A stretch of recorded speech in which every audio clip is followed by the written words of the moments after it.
Welcome back students. तो science के एक नए मॉडल सेट में 80 प्रश्न के साथ एक बार फिर से आप लोगों के सामने मैं हाजिर हो चुका हूं और ये सभी प्रश्न काफ़ी इम्पोर्टेंट हैं। ज़रूर देखिए, क्योंकि ये सारे मॉडल सेट देखने के बाद आप बिल्कुल 40 में 40 नंबर निश्चित रूप से लाएंगे। तो चलिए स्टार्ट करते हैं आज के सेशन को। और सबसे पहला क्वेश्चन आपके सामने है, पानी में हवा का बुलबुला चमकीला दिखाई देता है, इसका कारण क्या है? देखिए, पानी में जो हवा का बुलबुला चमकीला दिखता है ये पूर्ण आंतरिक परावर्तन के कारण होता है। देखिए, पूर्ण आंतरिक परावर्तन के कारण जो होता है हीरा भी चमकता है, और यह पूर्ण आंतरिक परावर्तन तब होता है जब प्रकाश पूरी तरह से किसी सतह से परावर्तित हो जाता है। अगले प्रश्न पे हम लोग चलते हैं। दूसरा प्रश्न है, प्रकाश तरंग उदाहरण है। देखिए, प्रकाश तरंग जो होता है ये किस चीज़ का उदाहरण होता है? ये विद्युत चुंबकीय तरंग का होता है। इसे हम लोग इलेक्ट्रोमैग्नेटिक, क्या कहेंगे, इलेक्ट्रोमैग्नेटिव रे कहते हैं। ठीक है, इसे क्या कहते हैं? इलेक्ट्रोमैग्नेटिव रे, इलेक्ट्रोमैग्नेटिव वेव कहेंगे। ठीक है, तो ये विद्युत चुंबकीय तरंग होता है। नेक्स्ट प्रश्न है कि प्रकाश के परावर्तन का नियम। तो देखिए, प्रकाश का जो परावर्तन का नियम होता है, हम कहेंगे समतल, अवतल, उत्तल, ये सभी के लिए कोई भी परावर्तक सतह है, प्रकाश के परावर्तन का नियम सभी परावर्तक सतह पर लागू होता है। ऑप्शन डी है सही जवाब। नेक्स्ट प्रश्न है कि प्रकाश संश्लेषण की अप्रकाशीय प्रतिक्रिया हरित लवक के किस हिस्से में होती है? देखिए, अप्रकाशीय प्रतिक्रिया जब आपसे पूछा जाए तो ये स्ट्रोमा में होता है। कहाँ होता है? स्ट्रोमा में होता है। और जब आपसे प्रकाशीय प्रतिक्रिया पूछा जाए तो वो गणना में होगा। ठीक है, तो चलिए अगले प्रश्न पे चलते हैं। प्रकाश संश्लेषण की अंध क्रिया कब होती है? देखिए, अंध क्रिया, प्रकाश संश्लेषण की अंध क्रिया को आप समझ लीजिए। आप जानते हैं कि प्रकाश संश्लेषण की क्रिया सिर्फ दिन में होती है, लेकिन आपको बता देते हैं कि अंध क्रिया जो होती है वो रात और दिन दोनों में होती है। अगर वहाँ पर NADPH एक फॉस्फेट है, अगर ये फॉस्फेट पत्तियों में उपलब्ध रहेगा तो रात और दिन दोनों के समय प्रकाश संश्लेषण की क्रिया हो सकती है। नेक्स्ट प्रश्न पे चलते हैं। मैग्नीशियम पाया जाता है, तो मैग्नीशियम क्लोरोफिल में पाया जाता है। ऑप्शन ए है सही जवाब। देखिए, कोई प्रकाश की जो किरण है कांच की स्लैब पर 30 डिग्री के कोण पर आपतित होती है। देखिए, कांच की स्लैब पर ये इस तरह से 30 डिग्री के कोण पर आपतित होती है। यहाँ 30 डिग्री कोण है। तो बोल रहा है कि स्लैब की दूसरी सतह से निर्गत किरण अभिलंब के साथ कितना डिग्री बनाएगी? देखिए, आपको एक चीज़ बता दें, जब ये प्रकाश स्लैब पे जिस तरह से आती है तो निर्गत किरण उसके बिल्कुल समांतर जाती है, तो निर्गत कोण जो होता है वो अभी 30 डिग्री ही होगा, क्योंकि कांच के स्लैब पर जो प्रकाश की किरण आती है और जो निर्गत किरण होती है दोनों एक दूसरे के समांतर हो जाती है, इसलिए दोनों कोण बराबर होगा 30 डिग्री। अगले प्रश्न पे चलते हैं। जल में स्थित किसी वस्तु को हवा में देखने पर जो आभासी गहराई होता है वो वास्तविक गहराई से, देखिए, जल में जब भी देखेंगे तो बाल्टी का जो गहराई होता है वो गहराई आपको कम नज़र आता है। ठीक है, वास्तविक गहराई से हमेशा क्या होगा? ये कम नज़र आएगा। तो option A is the right answer. Next प्रश्न पर हम लोग चलेंगे। अगला प्रश्न है, नेत्र में किसी वस्तु का कैसा प्रतिबिंब बनता है? देखिए, हमारे नेत्र में उत्तल लेंस होता है और नेत्र में जो हमारा प्रतिबिंब बनता है वो वास्तविक उल्टा और छोटा बनता है। कैसा बनता है? वास्तविक उल्टा और छोटा। अब आप कहेंगे उल्टा बनता है, तो प्रतिबिंब उल्टा बनता है, लेकिन ये मस्तिष्क के द्वारा हम लोग इसे सीधा देख पाते हैं।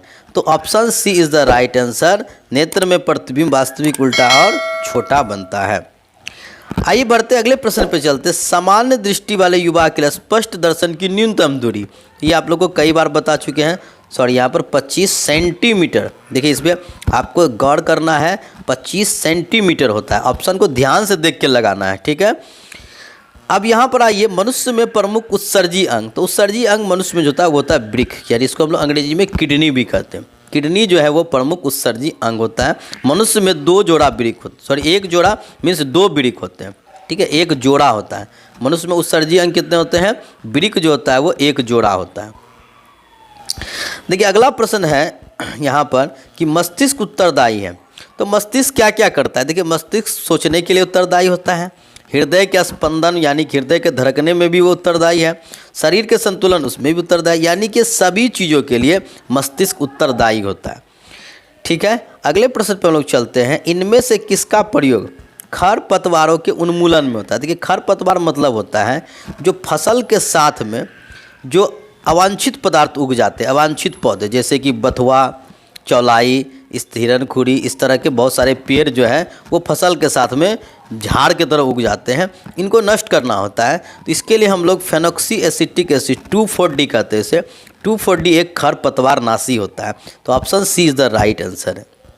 अगले प्रश्न पे चलते हैं कि सामान्य नेत्र अधिकतम कितनी दूरी तक वस्तुओं को साफ साफ देख सकता है। देखिए आपको हमने बताया कि न्यूनतम तो 25 सेंटीमीटर में देखता है, लेकिन जब अधिकतम की बात करेंगे तो अधिकतम की सीमा नहीं होती है। अधिकतम नेत्र अनंत तक देख सकता है, क्योंकि हम आसमान, अब हमसे आसमान कितनी दूरी पर है, हम उसमें स्थित तारे देखते हैं, तो क्लियर है कि हम लोग अनंत तक देख सकते हैं। देखिए आँख अपने लेंस की फोकस दूरी को बदलकर दूर या निकट की वस्तु को साफ साफ देख सकता है। तो आँख के इस गुण को क्या कहते हैं? देखिए ये जो फोकस दूरी को अपने आप हम लोग बदल लेते हैं, कभी दूर की चीज़ को देख लेते हैं, कभी पास की चीज़ को देख लेते हैं। तो ये जो गुण होता है आँख का, ये प्राकृतिक गुण है जिसे हम लोग कहते हैं पावर ऑफ एकोमोडेशन, यानी समंजन क्षमता। Option B is the right answer, समंजन क्षमता। नेक्स्ट प्रश्न है कि विभिन्न दूरियों पर की वस्तुओं के प्रतिबिंब को फोकस करने के लिए आँख के लेंस की फोकस दूरी किसके द्वारा परिवर्तित होती है? देखिए लेंस की फोकस दूरी जो परिवर्तित होती है वो सिलियरी पेशी के द्वारा होती है। किसके द्वारा होती है? सिलियरी या पक्षमाभी पेशी कहते हैं। सिलियरी पेशी क्या होता है? इससे हमारा लेंस जुड़ा हुआ होता है और इसके ही सिकुड़न से लेंस ऊपर नीचे एडजस्ट होता है फोकस, ठीक है।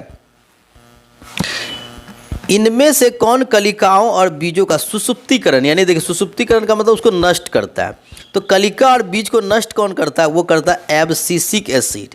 एब्सिसिक एसिड जो होता है ये पादप हार्मोन है, और पादप हार्मोन जो एब्सिसिक एसिड है उसका कार्य होता है कि जो पेड़ पौधे जब वो किसी कार्य के लिए नहीं रह जाते हैं तो उनको क्या करता है, ये उनको नष्ट कर देता है, ठीक है।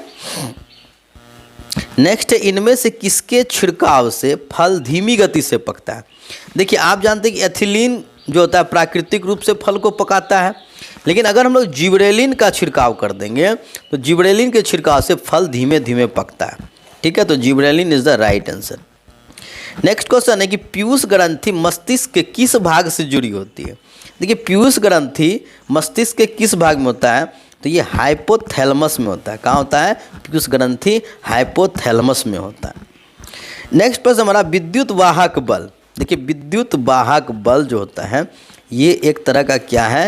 ये एक तरह का आपके विभवांतर का ही रूप होता है। तो ये जो है वोल्ट मीटर, इसको किससे मापते हैं हम लोग? वोल्ट मीटर से नापते हैं, ठीक है। Option D is the right answer. अगले प्रश्न पे चलते हैं, निम्नलिखित पदार्थों में कौन चालक है? देखिए चालक वो पदार्थ होता है जिससे विद्युत धारा आसानी से प्रवाहित होता है, तो इसलिए ये चीज़ होता है एल्युमिनियम, यानी एल्युमिनियम ही चालक पदार्थ है, ये विद्युत प्रवाह करता है। अगला यहाँ पर देखिए ये न्यूमेरिकल है कि 100 वाट के एक विद्युत बल्ब को 250 वोल्ट के विद्युत मेन से जोड़ा जाता है तो धारा का मान, देखिए यहाँ पर वाट है तो यानी P आपको दिया गया है 100 वाट, 250 वोल्ट है यानी V बराबर है 250 वोल्टेज, तो आपसे I मांगा जा रहा है। तो आपको हमेशा याद रखना है कि जो I होता है, ठीक है, I क्या होता है? P/V होता है। I क्या होता है? P/V। तो P का मान हमारा कितना है? 100 है। V का मान कितना है? 250 है। इसको कटा देंगे, 5 दूनी 10, 5 पचे 25, यानी कि 2/5 हो जाएगा 0.4, और धारा का मात्रक ampere. Option B is the right answer. तो उम्मीद है कि ये ऑब्जेक्टिव ये न्यूमेरिकल प्रश्न आप लोग आसानी से समझ गए होंगे और इसे सॉल्व भी कर लेंगे। अगले प्रश्न पे चलते, फिर से एक न्यूमेरिकल है। 5 ओम के प्रतिरोध, यानी देखिए यहाँ पर आपको प्रतिरोध R का मान दे दिया है 5 ओम कि एक तार से 2 एम्पियर की धारा बहती है। धारा बहती यानी I बराबर कितना है हमारा? 2 एम्पियर है। तो तार के छोर के बीच विभवांतर यानी V क्या होगा? तो V बराबर क्या होता है हमारा? IR होता है। तो IR यानी दोनों का मल्टीप्लाई करेंगे तो 5 दूनी 10 वोल्ट हो जाएगा। कितना हो जाएगा? 10 वोल्ट होगा। Option C is the right answer. Solution में अगर आप लोग को मज़ा आ रहा होगा तो कमेंट में ज़रूर बताते रहिए, लाइक भी ज़रूर करें वीडियो को और शेयर भी ज़रूर करें, क्योंकि हम आपके लिए सिर्फ ज़रूरत की चीज़ें लाते हैं। यहाँ पर कोई भी आपके समय बर्बाद करने के लिए चीज़ें नहीं हैं। अगले प्रश्न पे चलते। देखिए यहाँ पर है कि किसी बल्ब से 1 मिनट में 120 कूलम्ब आवेश प्रवाहित हो रहा है, तो विद्युत धारा का मान क्या होगा। देखिए यहाँ पे आपसे समय दिया हुआ है t बराबर 1 मिनट। तो देखिए जब भी यहाँ पर आपको कूलम्ब से संबंधित सवाल हो तो यहाँ पर मिनट को सेकेंड में बना लेंगे, 1 मिनट 60 सेकेंड। इसके बाद जो Q है वो आपका है 120 कूलम्ब, और विद्युत धारा का मान पूछा जा रहा है यानी I। तो आपको फार्मूला याद रखना है, I बराबर होता है Q/T, यानी 120 बटा 60 कर देंगे तो 60 दूनी 120 यानी 2 एम्पियर। धारा का मान क्या हो जाएगा, 2 एम्पियर हो जाएगा। ठीक है, अगले प्रश्न पे चलते। थाइमस ग्रंथि कहाँ हृदय के आगे रहती है। ठीक है, तो हृदय के आगे देखिए वक्ष में रहता है। थाइमस ग्रंथि कहाँ होता है, वक्ष। ठीक है, हृदय के जो गुहा होता है उसको हम लोग वक्ष कहते हैं। ठीक है, ये वक्ष में होता है थाइमस ग्रंथि।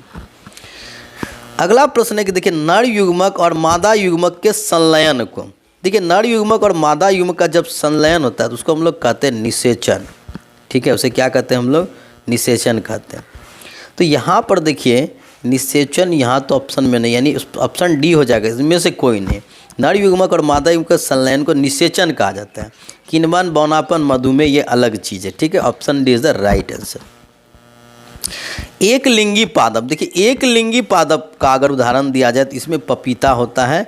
Option C is the right answer. ठीक है, अगले प्रश्न पे चलते हैं। जब एक कुंडली के पास चुंबक का उत्तरी ध्रुव लाते हैं, देखिए जब कुंडली के पास, देखिए ये कुंडली होता है और चुंबक का अगर हम लोग इसका उत्तरी ध्रुव लाएंगे यानी नॉर्थ साइड लाएंगे तो वहाँ पर क्या होगा, इसमें प्रत्यावर्ती विद्युत वाहक बल प्रेरित होता है। क्या हो जाएगा, कुंडली में प्रत्यावर्ती विद्युत वाहक बल प्रेरित होगा। ये आप लोग को याद रखना है। Option B is the right answer. Next question है कि विद्युत फ्यूज विद्युत धारा के किस सिद्धांत पर कार्य करता है। देखिए विद्युत फ्यूज जो होता है वो विद्युत धारा के उष्मीय सिद्धांत पर काम करता है, क्योंकि फ्यूज का क्या कार्य है कि जैसे ही आपका अगर यहाँ पर धारा का मान अधिक हो जाता है तो ये फ्यूज तार गर्म होकर क्या हो जाएगा, पिघल जाता है और धारा का प्रवाह रुक जाता है। इसलिए ये उष्मीय सिद्धांत पर कार्य करता है। ठीक है, अगले प्रश्न लोग चलते हैं। बैटरी से किस प्रकार की धारा प्राप्त होती है। देखिए बैटरी से डीसी होता है, जिसको हम लोग कहते हैं दिष्ट धारा। बैटरी से प्राप्त धारा क्या कहलाता है, दिष्ट धारा यानी DC. Option A is the right answer. Next प्रश्न हमारा, विद्युत चुंबकीय प्रेरण की खोज किसने की। तो देखिए विद्युत चुंबकीय प्रेरण की जो खोज की थी वो की थी माइकल फैराडे ने। किसने की थी, Michael Faraday. Option A is the right answer. विद्युत जनित्र का सिद्धांत आधारित है। तो विद्युत जनित्र का जो सिद्धांत होता है वो विद्युत चुंबकीय प्रेरण होता है। क्या होता है, विद्युत चुंबकीय प्रेरण होता है। नेक्स्ट प्रश्न है हमारा, बायोगैस संयंत्र का उत्पाद क्या होता है। देखिए बायोगैस संयंत्र जो होता है उसका उत्पाद जो होता है यानी अंत में जो नीचे बच जाता है वो क्या होता है, उर्वरक के रूप में इस्तेमाल होता है उसका, यानी खाद के रूप में खेतों में डालने का काम होता है। क्योंकि बायोगैस जो होता है वो गोबर का प्रोडक्ट है, तो गोबर से जब गैस निकल जाता है तो इसके नीचे जो गाढ़ा बचता है तो नीचे का अवशेष उसको उर्वरक के रूप में ही इस्तेमाल कर सकते हैं। निम्न में से किस देश को पवनों का देश कहा जाता है।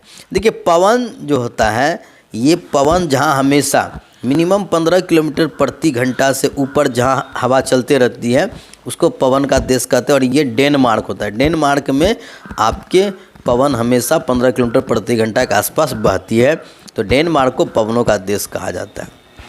देखिए यहाँ पर क्या है कि किस पदार्थ का उपयोग सौर सेल बनाने में किया जाता है। देखिए सौर सेल बनाने में सबसे आसान जो सबसे सस्ता पदार्थ होता है वो सिलिकॉन होता है। सिलिकॉन का ही प्रयोग सौर सेल बनाने में किया जाता है। नेक्स्ट प्रश्न आते हैं मुकुलन। देखिए मुकुलन द्वारा प्रजनन किस में होता है। तो देखिए यहाँ पर अगर देखा जाए ईस्ट में मुकुलन होता है। मुकुलन किस में होता है, ईस्ट में होता है। ठीक है, अगले प्रश्न में लोग आते हैं फूलों में नर प्रजनन। देखिए नर प्रजनन अंग का जब बात करें तो होता है पुंकेसर। नर प्रजनन अंग कौन होता है, पुंकेसर हो जाता है। Option A is the right answer. अगला प्रश्न में चलते हैं कि अलैंगिक जनन में किस प्रकार का कोशिका विभाजन होता है। देखिए अलैंगिक जनन की जब बात करेंगे तो अलैंगिक जनन में या तो समसूत्री भी हो सकता है या असमसूत्री होता है, यानी बी और सी दोनों हो सकता है। समसूत्री विभाजन भी अलैंगिक जनन में होता है और असमसूत्री भी होता है। बात करें अर्धसूत्री कोशिका विभाजन, तो अर्धसूत्री लैंगिक जनन में होता है। अर्धसूत्री किस में होगा? लैंगिक जनन में अर्धसूत्री विभाजन होता है। अगले प्रश्न में आते हैं कि सोलर कुकर में प्रयुक्त बर्तन प्रायः किस रंग का पेंटेड होता है? देखिए सोलर कुकर में ये काला रखना होगा, काला रखने से ही उष्मा का पूरा अवशोषण होगा।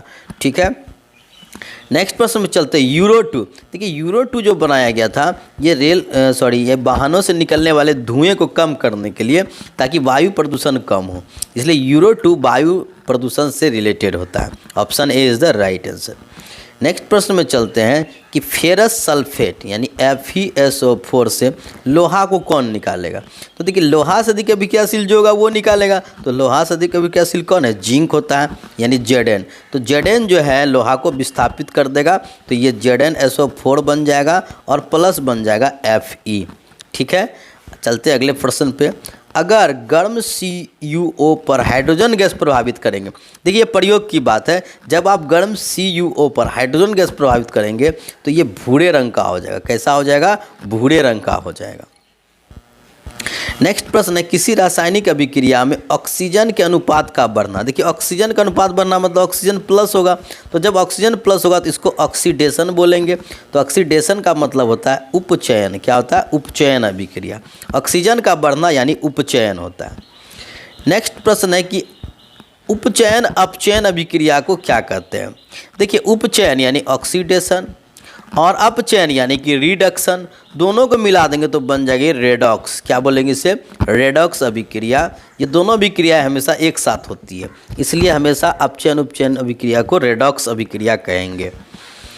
नेक्स्ट प्रश्न है कि निम्नलिखित विशेषताओं में कौन अलैंगिक जनन के लिए सही नहीं है? देखिए अलैंगिक जनन में देखा जाए तो अलैंगिक जनन में युग्मक का निर्माण नहीं होता है। ठीक है, बाकी देखिए एक बेष्टि होगा, निषेचन का नहीं होना, ये तो है अलैंगिक जनन के लिए।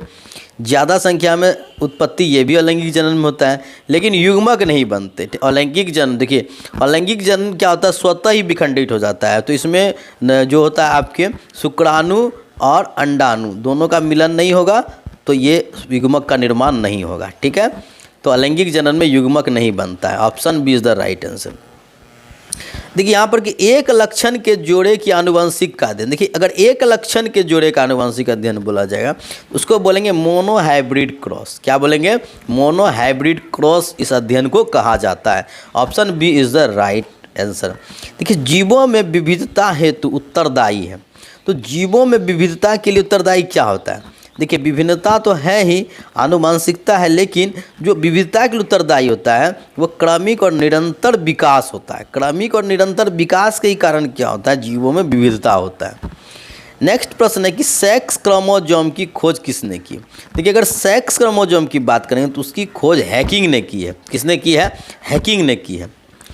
अगला प्रश्न में आते हैं कि वाई क्रोमोसोम, और देखिए अगर Y chromosome, sex chromosome X भी है वाई भी है, लेकिन अगर सिर्फ वाई क्रोमोसोम की बात करेंगे तो वो मॉर्गन है। ठीक है, उसकी खोज किसने की थी? मॉर्गन ने की थी।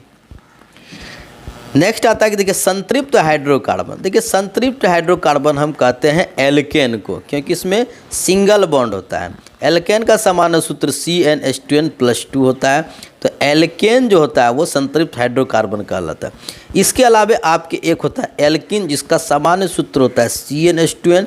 इसके अलावा और जो एक और होता है एल्काइन, ये भी असंतृप्त होता है, इसका सूत्र होता है CnH2n-2। तो एल्केन में सिंगल बॉन्ड होता है, जबकि एल्किन में डबल बॉन्ड होता है और एल्काइन में ट्रिपल बॉन्ड होता है, जिसके कारण एल्किन और एल्काइन ये दोनों असंतृप्त होता है। तो संतृप्त हाइड्रोकार्बन एल्केन है। Option B is the right answer. देखिए आवर्त सारणी में बोरॉन, सिलिकॉन, जर्मेनियम, ये सभी जो आप देख रहे हैं, एंटीमनी, ये सब जितने भी तत्व होते हैं ये सभी उपधातु है। क्या है? ये सभी उपधातु है। ये पहले भी मैं आप लोगों को बता चुका हूँ। चलिए नेक्स्ट प्रश्न में आते हैं कि अष्टक नियम का प्रतिपादन किसके द्वारा किया गया था? देखिए अगर अष्टक नियम की बात करेंगे तो अष्टक नियम दिया था न्यूलैंड्स ने। किसने दिया था? न्यूलैंड्स ने। और डॉबरेनर के द्वारा दिया गया था तिर्यक नियम। डॉबरेनर ने क्या दिया था? तिर्यक। मेंडलीव ने जो दिया था वो आवर्त सारणी दिया था। मेंडलीव ने आवर्त सारणी बनाने का श्रेय किसको जाता है? मेंडलीव को जाता है। और जो मोसले था मोसले ने आधुनिक आवर्त सारणी का निर्माण किया था।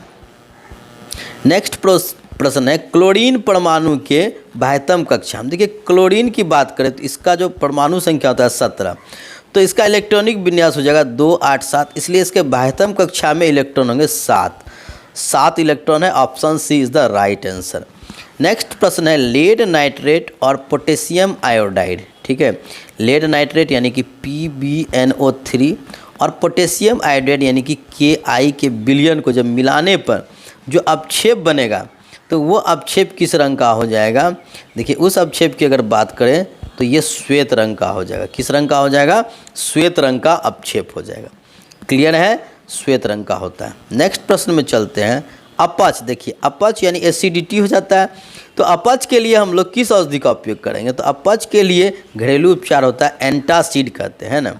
यानी देखिए जो अम्ल का प्रभाव जब हो जाता है तो उसमें अगर भस्म हम लोग डालेंगे तो अम्ल भस्म मिलकर लवण और जल बना देता है। क्या बनाता है? लवण और जल। और ये अभिक्रिया उदासीनीकरण अभिक्रिया भी कहलाती है। इसे क्या कहते हैं? उदासीनीकरण अभिक्रिया कहेंगे। अम्ल और भस्म की अभिक्रिया से लवण और जल बनता है, इसे उदासीनी अभिक्रिया कहते हैं। अम्ल के प्रभाव को भस्म कम करता है, इसे एंटासिड कहेंगे। ठीक है, चलिए आगे आते हैं नेक्स्ट क्वेश्चन पे। हल्दी, लिटमस पत्र आदि किस प्रकार के सूचक? देखिए सूचक 2 प्रकार के होते हैं, एक होते हैं प्राकृतिक सूचक और एक होते हैं मानव निर्मित सूचक। देखिए प्राकृतिक सूचक वो है जो प्रकृति द्वारा बना हुआ है और जो अम्ल और भस्म में अपना रंग परिवर्तन करता है। तो अगर हल्दी की बात करें, लिटमस पत्र, ये सभी जो होता है ये क्या होता है? प्राकृतिक सूचक होता है। क्या होता है? ये सभी प्राकृतिक सूचक है। ठीक है,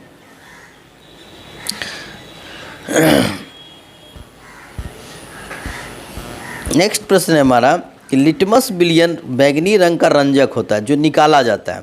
देखिए लिटमस विलयन बैंगनी रंग का होता है तो ये लाइकेन के पौधे से ही निकलता है। ठीक है, इसलिए ये भी प्राकृतिक सूचक होता है।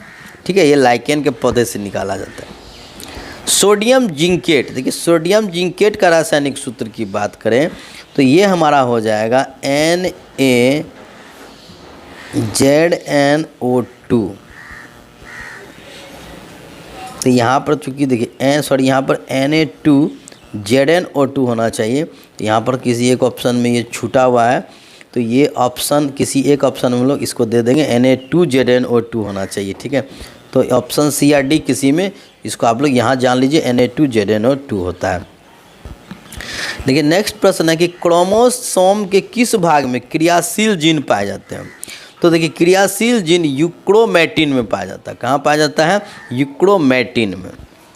अब है कि मेंडल ने अपने प्रयोग के लिए कौन सा पौधा चुना? तो ये तो सभी आप लोग जानते होंगे, मटर के पौधे पे प्रयोग किया था मेंडल ने। नेक्स्ट है कि आहार श्रृंखला में शेर, तो शेर क्या होता है? शीर्ष उपभोक्ता होता है, क्योंकि देखिए पहले हरे पौधे हैं, हरे पौधे के बाद उपभोक्ता हिरन है और हिरन के बाद इसके ऊपर शेर होता है, इसलिए ये शीर्ष उपभोक्ता कहलाता है। Option A is the right answer. Next है कि जब सोडियम हाइड्रोक्साइड जिंक से अभिक्रिया करता है तो कौन सा उत्पाद होता है? देखिए सोडियम हाइड्रोक्साइड जिंक से अभिक्रिया करेगा तो ये बन जाएगा आपका Na2ZnO2 प्लस H2 बनेगा। यानी अभी देखिए अभी कुछ देर पहले आप लोग को मैंने बताया था। ठीक है, तो ये सोडियम जिंकेट, तो Zn यहाँ सॉरी R नहीं होगा, यहाँ पे 2 हो जाएगा। ये R के जगह क्या हो जाएगा? 2। Na2ZnO2 plus H2, option D is the right answer हो जाएगा। ठीक है, नेक्स्ट प्रश्न में चलते हैं पीतल। देखिए पीतल क्या होता है? पीतल एक मिश्र धातु है। पीतल क्या है? मिश्र धातु है। ठीक है, देखिए मिश्र धातु से कहते हैं जो 2 या 2 से अधिक धातुओं से मिलकर बनता है, उसे हम लोग मिश्र धातु कहते हैं। ठीक है, तो आप लोग कमेंट में बताइए कि पीतल किन चीज़ों का मिश्र धातु, यानी किन चीज़ों को मिलाकर पीतल बनता है। चलिए अगला यहाँ पर जो प्रश्न है कि निम्न में कौन आयनिक यौगिक है? देखिए आयनिक यौगिक जो होता है जो इलेक्ट्रॉन के जो है पूर्ण स्थानांतरण से बनता है। ठीक है, तो मेथेन में सहसंयोजक होता है क्योंकि इसमें इलेक्ट्रॉन का साझा होता है। CO2 में साझा होता है। कैल्शियम क्लोराइड CaCl2 में आयनिक बॉन्ड होता है क्योंकि इसमें इलेक्ट्रॉन के स्थानांतरण से बनता है। और NH3 भी क्या है? आपके सहसंयोजक बॉन्ड होता है। नेक्स्ट क्वेश्चन है निम्न में कौन सा पदार्थ ऑक्सीजन से संयोग नहीं करता? देखिए आपको मैंने कल बताया था कि जो सोना होता है ये बहुत ही कम अभिक्रियाशील है, ये किसी चीज़ से अभिक्रिया नहीं करता है। तो जो गोल्ड है ये ऑक्सीजन से संयोग नहीं करता है। नेक्स्ट क्वेश्चन है कि शुद्ध सोना को व्यक्त किया जाता है। देखिए 24 कैरेट को हम लोग शुद्ध सोना कहते हैं। क्या कहते हैं? शुद्ध सोना, यानी 24 कैरेट को शुद्ध सोना कहा जाता है। जैव वातावरण में शामिल होता है। देखिए जैव वातावरण, जैव मीन्स जो जीवित होता है, उसमें जंतु, पौधे और मनुष्य हो जाएंगे जैव वातावरण। और मृदा, जलवायु ये सभी अजैव वातावरण है, क्योंकि ये इसमें प्राण नहीं होता है, लेकिन ये हमारे लिए ज़रूरी होता है। तो जैव वातावरण जब भी बोलेगा यानी जीवित, जंतु, पौधा और मनुष्य। Option B is the right answer. Next है हमारा कि ओजोन परत को सर्वाधिक हानि पहुंचाने वाला पदार्थ। देखिए ओजोन परत को सबसे ज़्यादा हानि कौन पहुंचाता है? तो ओजोन परत को सबसे ज़्यादा हानि पहुंचाता है क्लोरोफ्लोरोकार्बन, यानी CFC। CFC कहते हैं क्लोरोफ्लोरोकार्बन को शॉर्ट में।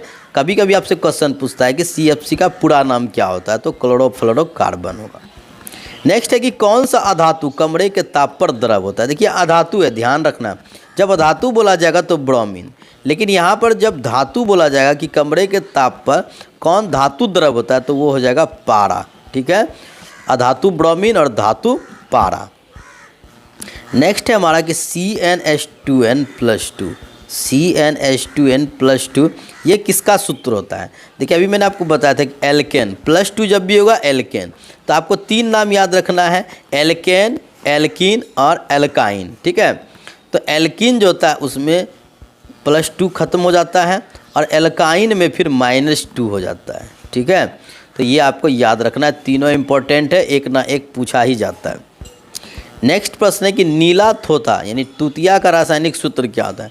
देखिए नीला थोथा जो होता है उसको हम लोग कॉपर सल्फेट बोलते हैं, कॉपर सल्फेट, लेकिन इसमें जो जल होता है उसका 5 अणु होता है, 5H2, COSO4 × 5H2। Option B is the right answer. Next प्रश्न में चलेंगे हम लोग, एथेनॉल को वायु में जलाएं। देखिए एथेनॉल तो आप लोग जानते ही हैं कि एथेनॉल जो होता है एक प्रकार का क्या, ये अल्कोहल है और ये जलता है नीली रोशनी के साथ। कैसा जलता है? नीला लौ के साथ ही जलेगा। चलिए अगला आते हैं कि पेंटेन से व्युत्पन्न अल्कोहल का आणविक सूत्र। देखिए पेंटेन का अगर हम लोग सूत्र देखें तो C5 और H12 हो जाता है। इसमें से अगर हम लोग एक हाइड्रोजन को हटाकर OH लगा देंगे तो ये हो गया पेंटेन का व्युत्पन्न अल्कोहल। ठीक है, तो C5H11OH। Option B is the right answer. Clear है। नेक्स्ट प्रश्न में लोग चलते हैं नंबर 74 कि कौन सा दिन अंतर्राष्ट्रीय ओजोन दिवस। देखिए अंतर्राष्ट्रीय ओजोन दिवस 16 सितंबर को मनाया जाता है। अंतर्राष्ट्रीय ओजोन दिवस कब मनाया जाता है? 16 सितंबर। ओजोन का सूत्र O3 होता है, ओजोन का सूत्र O3 है और एरोसोल के प्रभाव से ओजोन को काफ़ी क्षति होता है। ठीक है, तो ओजोन को बचाने के लिए एरोसोल का कम से कम उत्सर्जन करना होगा, जिसमें कि AC और फ्रिज का कम इस्तेमाल करना चाहिए। देखिए नर्मदा बचाओ आंदोलन का नेतृत्व, तो नर्मदा बचाओ आंदोलन का नेतृत्व कौन किया था? मेधा पाटकर ने किया था। और यहाँ पर आप देखिए सुंदरलाल बहुगुणा, तो ये कौन था? ये थे आपके चिपको आंदोलन के प्रवर्तक थे सुंदरलाल बहुगुणा।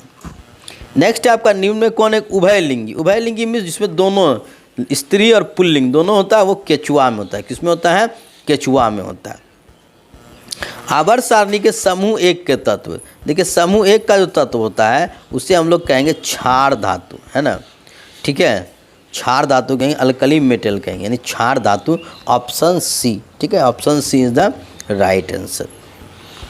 आधुनिक आवर्त नियम के अनुसार तत्व के गुणधर्म। देखिए आधुनिक आवर्त सारणी के जो नियम होता है वो किस आधार पर सजाया गया था? वो परमाणु संख्या के आधार पर सजाया गया था। इसलिए जो ये होता है तत्व का गुणधर्म आधुनिक आवर्त सारणी के हिसाब से वो परमाणु संख्या का आवर्त फलन होता है। किसका होता है? परमाणु संख्या का आवर्त फलन होता है। नेक्स्ट है कि हरित लवक के अंदर झिल्लियों से बनी नलियों को क्या कहते हैं? देखिए हरित लवक के अंदर जो झिल्ली से बनी नली होती है उसको थाइलोकॉइड कहा जाता है। क्या कहते हैं? थाइलोकॉइड कहते हैं। ठीक है, नेक्स्ट प्रश्न में लोग चलते हैं, प्रकाश संश्लेषण की प्रकाशीय प्रतिक्रिया हरित लवक, देखिए हमने आपको बताया था अप्रकाशीय प्रतिक्रिया स्ट्रोमा में होती है, लेकिन यहाँ पर जो प्रकाशीय प्रतिक्रिया पूछा गया है ये ग्रेना में होगा। किसमें हो जाएगा? ग्रेना में। Option A is the right answer. तो ये था हमारा आज के 80 प्रश्न। उम्मीद करता हूँ कि 80 प्रश्न काफ़ी आप लोगों के लिए महत्वपूर्ण होगा और काफ़ी अच्छा सॉल्यूशन पसंद आया होगा और ये आप लोगों के लिए काफ़ी ज़्यादा एग्ज़ाम में लाभदायक भी होगा। इसी तरह से हमारे सभी सेट को देखना ना भूलें। फिर अगले मॉडल सेट में आप लोगों के लिए हम फिर नए सॉल्यूशन लेकर आएंगे। तब तक के लिए इतना ही। Good bye. जय हिंद, जय भारत।